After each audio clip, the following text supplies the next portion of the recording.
اللہ پاک کلام میں سے زبور 1۔ مبارک ہے وہ آدمی جو شریروں کی صلاح پر نہیں چلتا اور خطاگاروں کی راہ میں کھڑا نہیں ہوتا اور ٹھٹھا بازوں کی مجلس میں نہیں بیٹھتا، بلکہ خداوند کی شریعت میں اس کی خوشنودی ہے اور اسی کی شریعت پر دن رات اس کا دھیان رکھتا ہے۔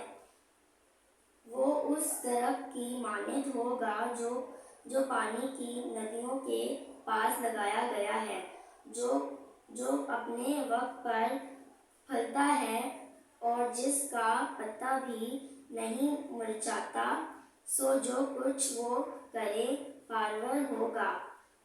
شریر ایسے نہیں، بلکہ وہ پھوسے کی مانند ہے جسے ہوا اڑا لے جاتی ہے۔ اس لیے شریر عدالت میں قائم نہ رہیں گے، نہ خطاگار صادقوں کی جماعت میں، کیونکہ خداوند صادقوں کی راہ جانتا ہے، پر شریروں کی راہ نابود ہو جائے گی۔